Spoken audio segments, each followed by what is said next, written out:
தமிழ்நாட்டில் புயலே அடிச்சாலும் வெள்ளமே வந்தாலும் எட்டி பார்க்காத மோடி அவர்கள் தேர்தல் அறிவிச்ச உடனே அந்த 2-3 மாசத்துல மட்டும் 8 முறை தமிழ்நாட்டுக்கு மீண்டும் மீண்டும் வந்தார்.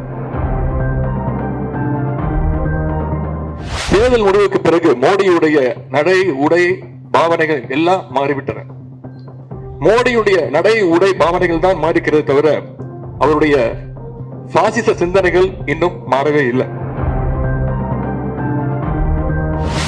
குறிப்பா மதவாதம், ஒரே நாடு ஒரே மொழி ஒரே மதம் ஒரே உறவுன்னு சொல்ற பாஜகவுடைய அந்த வெறுப்பு பிரச்சாரம், நிதி உரிமை உள்ளிட்ட மாநில உரிமைகளை பறிக்கின்ற அந்த போக்கு, இதற்கு எதிரான மாபெரும் மக்களுடைய கோபத்தை பிரச்சார காலத்துல நான் உணர்ந்தேன். நம்ம கூட்டணிக்கு இந்தியான்னு பேர் வச்சோன்னே பயந்துட்டாங்க. நம்ம நாட்டுடைய பேரையே மாத்துறதுக்கு முயற்சி பண்ணாங்க. இந்தியாங்கிறது தூக்கிட்டு பாரதம் பேச ஆரம்பிச்சாங்க. இனிமே இந்தியாங்கிற வார்த்தை யாரும் பேசக்கூடாத அளவுக்கு பயந்து போனாங்க. இந்த வீடியோவை உங்களுக்கு வழங்குபவர்கள் paces pay, secure digital payments with multiple features and great success rate. இந்த புத்தகத்துடைய தலைப்புல மீளும் மக்களாட்சி அப்படின்னு ஒரு வரி இருக்கு. அதுல மக்கள் என்ற வார்த்தையை மட்டும் தனியா ஹைலைட் பண்ணியிருக்கிறாங்க. உண்மையான மக்களாட்சி என்றால் என்ன என்பதற்கான அர்த்தத்தை தான் 2024 மக்களவை தேர்தல் உணர்த்தி இருப்பதைத்தான் அப்படி நீங்க குறிப்பிட்டிருக்கீங்க அப்படின்னு நான் நம்புறேன். இந்த புத்தகத்தை வெளியிட என்னை அழைத்திருக்கிறாங்க கழகத்துடைய இளைஞரணி செயலாளர், சட்டமன்ற உறுப்பினர், அமைச்சர். அதற்காக என்னை அழைக்கவில்லை நான் நம்புகின்றேன். நானும் ஒரு பதிப்பாளர். முரசொலியில கடந்த 2 வருடங்களாக கடைசி பக்கம், திராவிட பக்கம், பாசறை பக்கம் என்ற பெயர்ல தொடர்ந்து கட்டுரைகள் வந்துட்டு இருக்கு. அதெல்லாம் தொகுத்து முத்தமிழர் பதிப்பகம் அப்படின்னு ஒரு பதிப்பகத்தை துவங்கி 2 வருடங்களாக நாங்களும் பல புத்தகங்களை பப்ளிஷ் பண்ணிட்டு இருக்கிறோம். அந்த உரிமையோடு என்னை அழைத்திருக்கிறாங்க என்று நான் நம்புகின்றேன். அதே மாதிரி திரு ஆளுநர் ஷானவாஸ் அவர்கள் பேசும்போது சொன்னாரு, திரு ஆழி செந்தில்நாதன் அவர்கள் பேசும்போது சொன்னாரு, எப்படி அவங்க எல்லாம் பிராண்ட் பண்ணிடுறாங்க அப்படின்னு. 200 ரூபாய் ஊப்பின்னு சொல்லிடுறாங்க, ஆனா காசு இது வரைக்கும் வரல அப்படின்னு சொன்னாங்க. கண்டிப்பா உங்களுக்கு வரும். இந்த புத்தகத்துடைய விலை 200 ரூபாய்.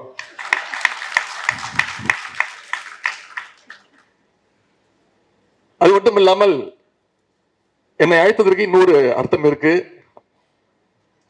அப்படின்னு நான் நம்புறேன். எனக்கும் ஒரு சிறு பங்கு இருக்கு என்று நான் முழுமையாக நம்புகின்றேன்.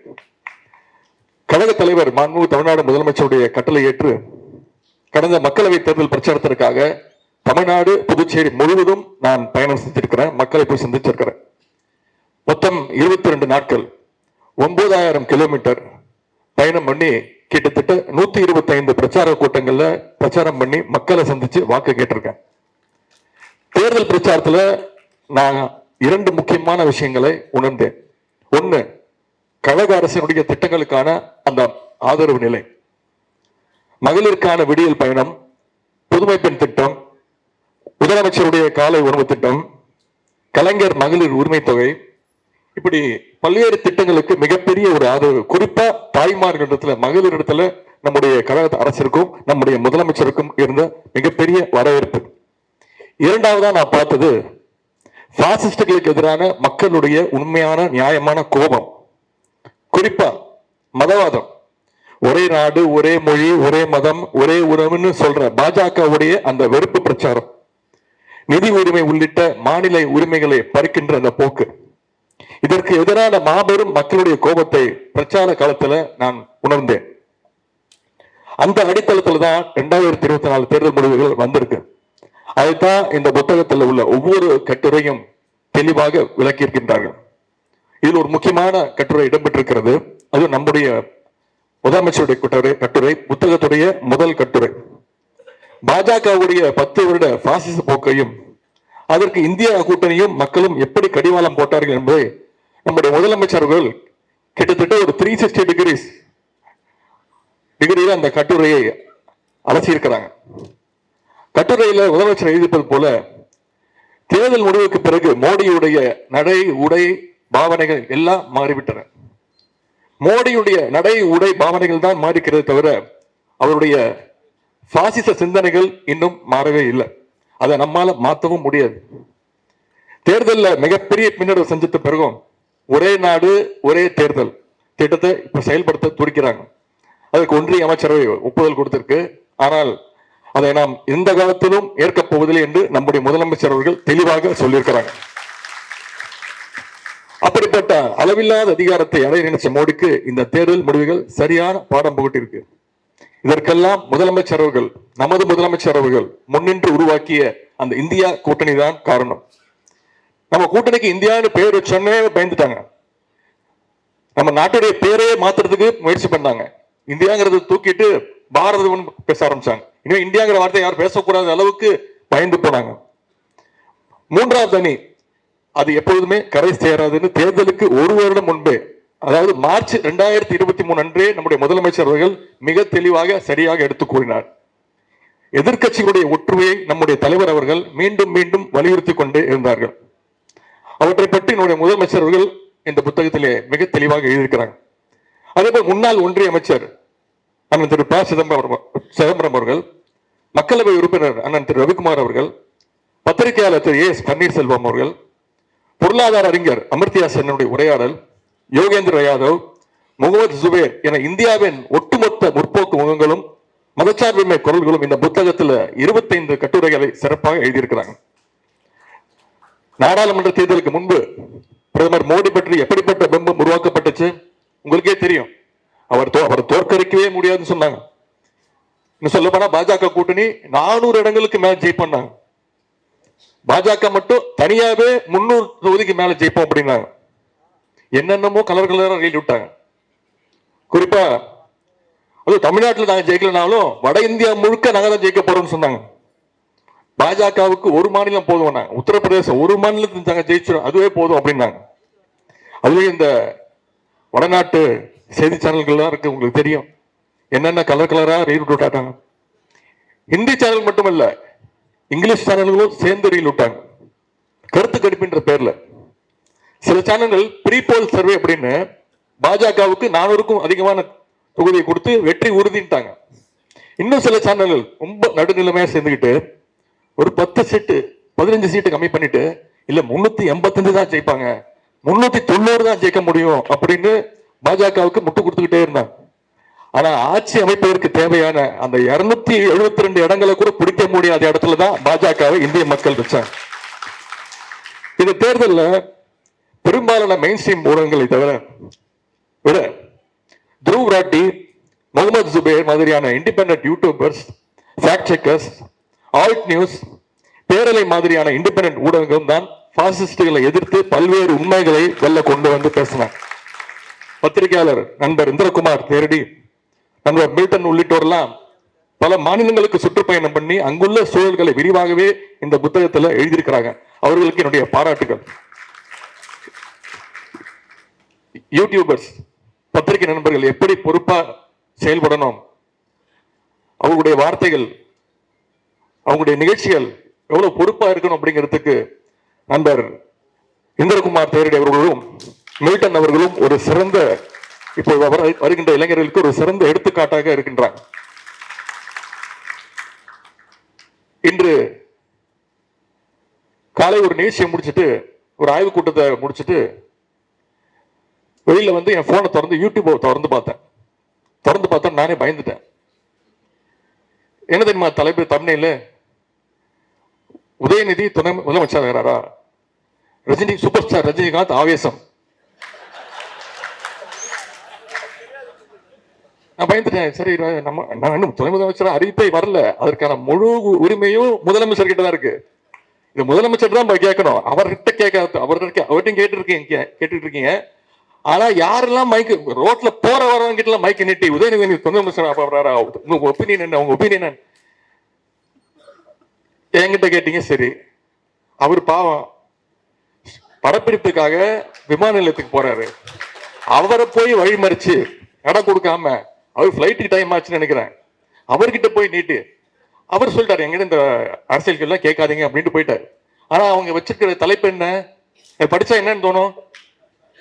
உதயநிதி துணை முதலமைச்சர், சூப்பர் ஸ்டார் ரஜினிகாந்த் ஆவேசம்.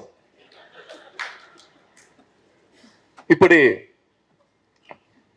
அதனால பத்திரிகை நண்பர்கள் இன்னைக்கு இதுக்கு என்ன தமிழ் வைக்க போறீங்கன்னு தெரியல. உதயநிதி சூப்பர் ஸ்டார் ரஜினிகாந்துக்கு பதிலடி அப்படின்னு வைப்பாங்க. நானே எடுத்து கொடுத்துறேன்.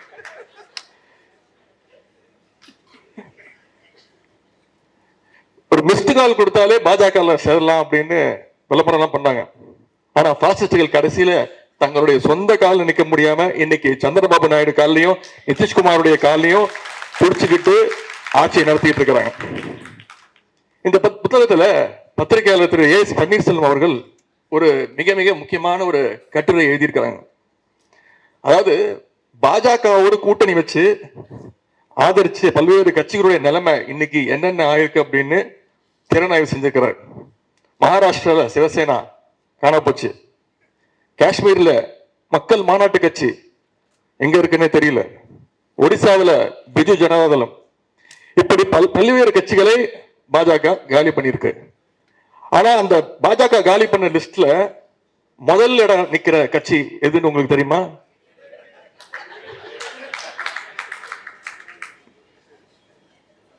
எது? இப்படிப்பட்ட ஒரு பாவப்பட்ட நிலைக்கு நம்முடைய எதிர்கட்சி தள்ளப்பட்டிருக்கு. அவங்க மீண்டு வரணும் என்பதுதான் என்னை போன்றவருடைய ஆசை.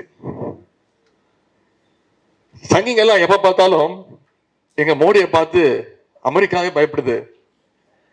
எங்க மோடி பேசினார்னா ஐரோப்பாவே நடுங்குது. எங்க மோடியை பார்த்து அண்டார்டிகா உருகி போயிடுச்சு. இப்படிதான் ஊட்டுவாங்க.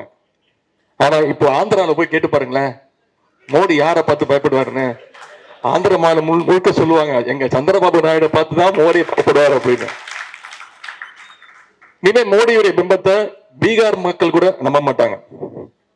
இந்திய வரலாற்றிலேயே ஒரு பிரதமரே பிரச்சார காலத்துல மத ரீதியான வெறுப்பு பேச்சுகளை பேசியது இந்திய வரலாற்றிலேயே இதுதான் முதல் முறை. ராஜஸ்தான் மாநிலம் பன்ஸ்வாரா தொகுதி பிரச்சாரத்துல இஸ்லாமியர்களை குறி வச்சு தாக்கி பேசினார் திரு மோடி அவர்கள். அந்த தொகுதியில பாஜக வேட்பாளர் படுதோல்வி அடைஞ்சார். தேர்தலுக்கான முக்கிய யுக்தியா அயோத்தியில ராமர் கோயில் கட்டினாங்க. ராமருக்கு அவர் தான் பிராண்ட் அம்பாசிடர் மாதிரி காட்டிக்கிட்டாங்க. ஆனா அயோத்தியை உள்ளடக்கிய அந்த பைசாபாத் தொகுதியில மக்கள் பாஜகவை புறக்கணிச்சாங்க. பிரதமரை ரொம்ப நம்பின வாரணாசியில அவரால் ரொம்ப குறைஞ்ச மார்ஜின்ல தான் ஜெயிக்க முடிஞ்சது. அது மட்டும் இல்ல, போற இடம்லாம் இந்தியா முழுக்க தமிழ்நாட்டுக்கு மட்டுமே தெரிஞ்ச உதயநிதியை இந்தியா முழுக்க கொண்டு போய் சேர்த்தது பிரதமர் திரு மோடி அவர்கள் தான். ராஜஸ்தான், மத்திய பிரதேசம், உத்தரப்பிரதேசம், அப்படி எல்லா இடத்துலையும் இந்த உதயநிதி கொண்டு போய் சேர்த்த பெருமை திரு மோடி அவர்களுக்கு உண்டு. ஆனாலும் வடநாட்டு மக்கள் பிரதமருடைய வடைகளுக்கு மயங்கல. வட இந்தியா முழுவதும் இந்த முறை மதவாதத்திற்கும் வெறுப்புக்கும் எதிராக வாக்களிச்சிருக்கிறாங்க மக்கள். தென்னிந்தியா, குறிப்பா தமிழ்நாடு எப்பொழுதுமே அப்படிதான் வாக்களிச்சுட்டு வருது. அதனாலதான் பாஜகவால தமிழ்நாட்டுல கால ஊன முடியல. இந்த முறை தமிழ்நாட்டை பொறுத்தவரை நிதி உரிமை மிகப்பெரிய ஒரு பிரச்சனையாக இருந்து வருகின்றது. நாம ₹1 கொடுத்தா வரியா கட்டினா நமக்கு வெறும் 28 பைசா தான் திருப்பி தராங்கன்னு நான் எல்லா கூட்டத்திலையும் பேசினேன். திரு மோடி அவர்களை மிஸ்டர் 28 பைசான்னு கூப்பிட்டே பேசினேன். நிதி உரிமையை பாஜக அரசு பறிக்குது அப்படிங்கிற உணர்வு தமிழ்நாடு முழுவதும் இன்னைக்கு இருக்கு. இன்னைக்கு பாத்தீங்கன்னா கல்விக்கான நிதியை கொடுக்க மாட்டேங்கிறாங்க. நேஷனல் எஜுகேஷன் பாலிசி NEP நம்ம ஒத்துக்கிட்டே ஆகணும்ன்றாங்க. NEP பாலிசி நீங்க ஒத்துக்கிட்டாதான் கல்விக்கான தொகையை கொடுப்போன்றாங்க. சென்னை மெட்ரோ ரயில் திட்டம் phase 2 நடந்துட்டு இருக்கு. இது வரைக்கும் 1 பைசா கொடுக்கல. முதலமைச்சர் தொடர்ந்து கேட்டுட்டு இருக்காரு. ஆனா அதுக்காக முதலமைச்சர் பணியை நிப்பாட்டியாருன்னு பாத்தீங்கன்னா இல்ல, அது மக்களுக்கு தேவையான பணி. மத்திய அரசு, ஒன்றிய அரசு பணம் கொடுக்குதோ இல்லையோ பணி நடக்கும்னு தொடர்ந்து வேலைகள் நடந்துட்டு இருக்கு. தமிழ்நாட்டில் பாஜகவால ஒரு இடத்துல கூட வராதற்கு காரணம் மக்கள் அவங்க மேல வச்சிருக்க கூட அந்த கோபம் தான். தமிழ்நாடு எப்பொழுதுமே பாஜகவை ஏற்காது. அதைத்தான் இந்த தேர்தல் முடிவும் காட்டுகின்றது. பாஜகவுடைய அதிகார பலம், பணபலம், மீடியா பலம், ஃபேக் நியூஸ் ஃபேக்டரி எல்லாவற்றையும் தமிழ்நாட்டில் பயன்படுத்தி பார்த்தாங்க. தமிழ்நாட்டில் புயலே அடிச்சாலும் வெள்ளமே வந்தாலும் எட்டி பார்க்காத திரு மோடி அவர்கள் தேர்தல் அறிவிச்ச உடனே அந்த 2-3 மாசத்துல மட்டும் 8 முறை தமிழ்நாட்டுக்கு மீண்டும் மீண்டும் வந்தார். மோடி மட்டும் தனியா வரல. பாஜகவுடைய அனைத்து தேசிய தலைவர்கள், ஒன்றிய அமைச்சர்கள் ஏன்னா அத்தனை பேரும் வந்தாங்க. கடைசி கட்ட தேர்தல் பிரச்சாரம் முடிஞ்சும் யாரும் எந்த வகையிலும் பிரச்சாரம் செய்யக்கூடாதுங்கிற தேர்தல் விதிமுறை. ஆனால் மோடி என்ன பண்ணாரு, இங்க வந்து கன்னியாகுமரிக்கு வந்து தியானம் பண்றேன்னு போட்டோ ஷூட் நடத்திட்டு இருந்தார். சினிமால கூட அத்தனை கேமரா வச்சு ஷூட் பண்ண மாட்டாங்க. கிட்டத்தட்ட 9 ஆங்கிள் ஷூட் பண்ணாங்க. ஆனால் சங்கிகள் எதிர்பார்த்த அளவுக்கு வடநாட்டு மக்கள் ஏமாறல, தமிழ்நாட்டிலையும் அவங்களுடைய டிராமா எடுபடல. தமிழ்நாட்டுல ரோட் ஷோ நடத்தின பாஜகவை தமிழ்நாட்டு மக்கள் நடு ரோட்ல விட்டாங்க. தமிழ்நாட்டு மக்கள் தெளிவா 40க்கும் 40 தொகுதியிலும் திமுக கூட்டணிக்கே வாக்களிச்சு ஒரு கிளீன் ஸ்வீப் விக்டரியை கொடுத்தாங்க. மக்கள் கொடுத்த தெளிவான தீர்ப்பின் காரணமாகத்தான் இன்னைக்கு இந்தியாவில் மாநிலங்கள் உயிரோடு இருக்கின்றன. இந்தியாவுடைய அரசியலமைப்பு சட்டம் அப்படியே இருக்கின்றது. அதற்கு மாறாக மோடி நினைச்சது போல தேர்தல் முடிவு வந்திருந்தா மாநிலங்களை எல்லாம் ஒரு முனிசிபாலிட்டி ஆக்கி இருப்பாங்க. இந்த கொடுமை எல்லாம் தடுக்கப்பட்டிருக்குன்னா அதுக்கு 2024 மக்களவை தேர்தல் முடிவுகள் தான் மிக மிக முக்கியமான காரணம். இந்தியாவை காக்கின்ற பணியில நம்முடைய திராவிட முன்னேற்ற கழகம் எப்பொழுதுமே முன்வரிசையில் நிற்கும். இந்த முறை எதிர்கட்சிகள் திட்டமிட்டு ஒரு பொய்யை சொன்னாங்க. அதாவது திமுகவுக்கு போன தேர்தலை விட வாக்கு சதவீதம் குறைஞ்சு போச்சு அப்படின்ற ஒரு பிம்பத்தை கட்டினாங்க. திமுகவுடைய வாக்கு சதவீதம் குறைந்ததுக்கான காரணங்களை சகோதரர் சுகுணா திவாகர் அவர்கள் இந்த புத்தகத்துல மிக தெளிவா அழகா எழுதியிருக்கிறார். கடந்த மக்களவை தேர்தலில் திமுக கழகம் போட்டியிட்டது 24 தொகுதிகள்ல. ஆனா இந்த முறை கழகம் போட்டியிட்டது 22 தொகுதிகள். அது மட்டுமல்ல, வெற்றி வாய்ப்பு அதிகமுள்ள தொகுதிகளை கூட்டணிக்கு கொடுத்துட்டு எங்க சவாலா இருக்குமோ, எங்க நாம போட்டி போட்டாதான் வெற்றி பெற முடியும் அப்படின்றத அறிஞ்சு கஷ்டமான இடங்கள்ல நம்ம போட்டி போடுவோம் அப்படின்னு நம்முடைய தலைவர், எங்களுடைய தலைவர் அவர்கள் சவாலான தொகுதிகளை கழகம் எடுத்துக்கொண்டது. எதிராளிகளுடைய வீழ்ச்சியையும் தோழமை கட்சியுடைய வெற்றியையும் உறுதி செய்யும் வகையில நம்முடைய முதலமைச்சர் அவர்கள் இப்படி இடங்களை ஒதுக்கி கொடுத்தாங்க. இதுதான் நம்முடைய முதலமைச்சருடைய தேர்தல் வியூகம், சாதுரியம். இதையெல்லாம் கணக்கில் கொண்டுதான் திமுகவுடைய வாக்கு சதவீதத்தை நாம் அணுக வேண்டும். யார் என்ன சொன்னாலும் கழகத்துடைய வலிமை பெருகிக் கொண்டே போகிறது என்பதுதான் உண்மை. எங்கள் முதலமைச்சர் உருவாக்கியுள்ள கூட்டணி வெற்றி கூட்டணி. 2026 இந்த கூட்டணி மாபெரும் வெற்றியை பெறும். அதற்கு ஜனநாயக சக்திகளாகிய நீங்களும் துணை நிற்க வேண்டும் என்று கேட்டுக்கொள்கின்றேன். அதற்கு இப்பொழுதே நீங்கள் எல்லாம் தயாராக வேண்டும். இந்த புத்தகத்திலே 2024 தேர்தலை பற்றி 25 கட்டுரைகள் வந்திருக்கின்றது. 2026 தேர்தலையும் வெற்றி பெற்று 50 கட்டுரைகள் சேர்ந்த ஒரு புத்தகத்தை நீங்கள் எழுத வேண்டும். அதற்கும் என்னை அழைக்க வேண்டும் என்று கூறிக்கொண்டு சிறப்புக்குரிய புத்தகத்தை வெளியிட்டுள்ள ஆய்வு மீண்டும் என்னுடைய வாழ்த்துக்களை தெரிவித்து நன்றி தெரிவித்து விடைபெறுகின்றேன். நன்றி, வணக்கம். இந்த வீடியோ உங்களுக்கு பிடிச்சிருந்தா லைக் பண்ணுங்க, ஷேர் பண்ணுங்க, கமெண்ட் பண்ணுங்க. மறக்காம OH தமிழ் சேனலுக்கு சப்ஸ்கிரைப் பண்ணுங்க.